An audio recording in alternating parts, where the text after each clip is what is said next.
Evaluator is Virginia Edwards. Virginia, will you let us know his objectives, please? Pleasure. Jim is speaking from the Competent Communication Project 7, Research Your Topic. And his objectives are: collect information about your topic from numerous sources. Carefully support your points and opinions with specific facts, examples, and illustrations gathered through research. And his time is 8 to 9 minutes. There is, No, 8 to 9 minutes. there's 8 to 10. 8 to 10, please. Yeah. Jimmy's intro is from a passage in the book he would like to talk about. Most of the mental athletes on the memory circuit came to the sport the same way I did. They once saw someone perform an outrageous memory stunt, thought it was cool, learned the trick behind it, and then went home and tried it themselves. But then missed one critical step. No one ever told him how it was done. Jimmy Winters, a memory palace, a memory palace. Jimmy Winters. Thank you. Ladies and gentlemen, fellow Toastmasters and guests, they say that as we get older, the memory is the second thing to go. And I have forgotten what the first thing was. So I went out and got this book. It's called Moonwalking with Einstein, The Art of Remembering Everything. It's written by Joshua Foer, and it's his journey to become the National Memory Champion, the U.S. National Memory Champion. Yes, we have a U.S. National Memory Championship. It takes place every year in New York City. There are 5 events. Some of the events are: you have 5 minutes to memorize the order of a shuffled deck of cards. You have 5 minutes to memorize the order of 1,000 random digits. 15 minutes to memorize 1,000 random words. Now, many of you are looking at me saying, that's impossible. And yet others are looking at me and saying, man, that is geeky.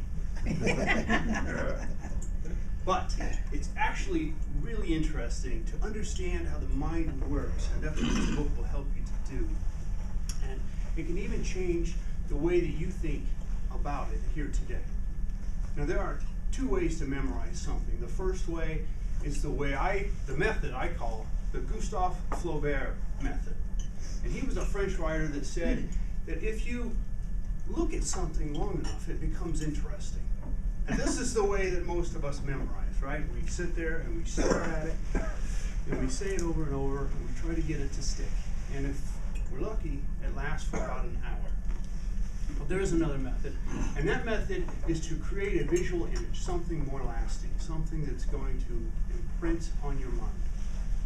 And one example from the book that I really like that shows this is if I take this photo here and I was to just show this half of the room, this photo of this man, and tell you that his last name is Baker. This is called the Baker paradox.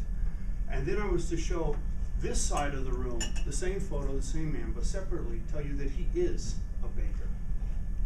Within a few days, this side of the room is much more likely to remember that he is a baker than this side of the room is to remember that his last name is Baker. And the point is that it's the same word, you just have a different connection with it on this side. It conjures up images of a baker where a last name means nothing. It's dry memorization. Another way to illustrate the method is by showing you how to memorize a deck of cards. Now, the first card on top, we've got to create a mnemonic device for it. It's the King of Hearts.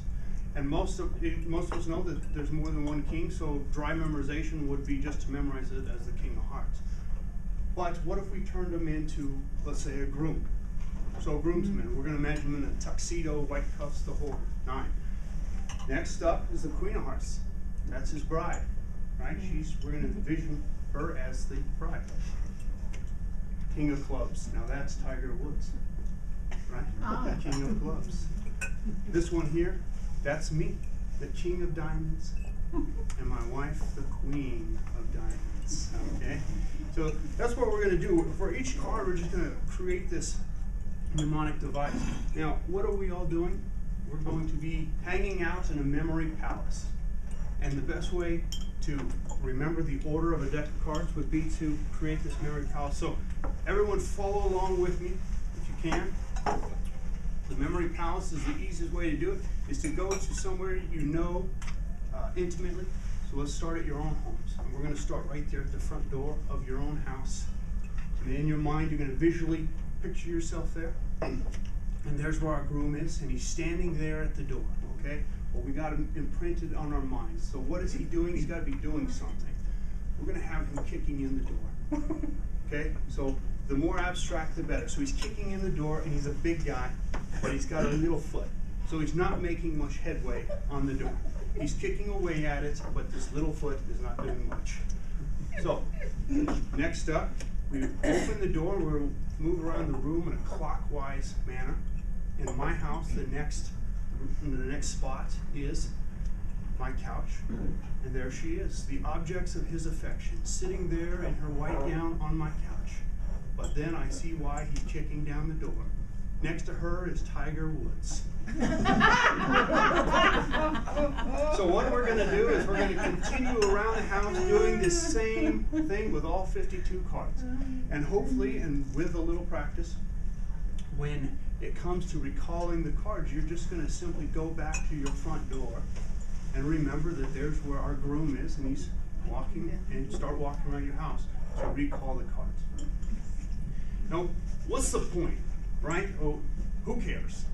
Well, one interesting side note to doing a memory palace is actually for the opposite reason that I actually enjoy doing it. It's not so much memorizing grocery lists or memorizing people's phone numbers or their names. It's not totally the point for me. What I enjoy is taking a walk through that palace. Now, it doesn't always have to be your home.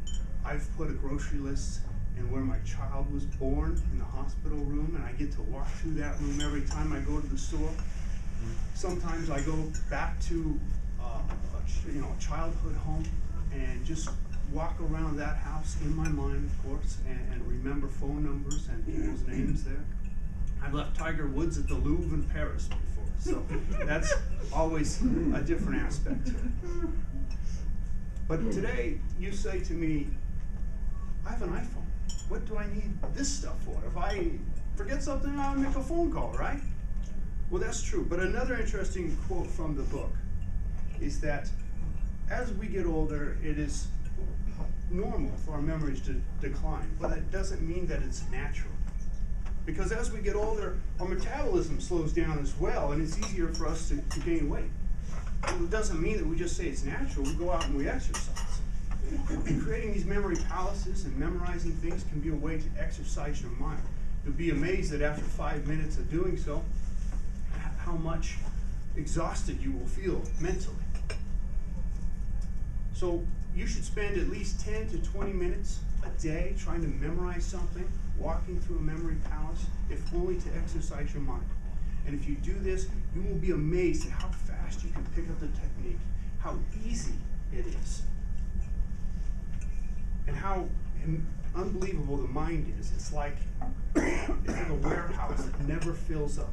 And when you do something that you thought was impossible 15 minutes ago, the natural question will come to you, what else is possible? Mr. Toastmaster.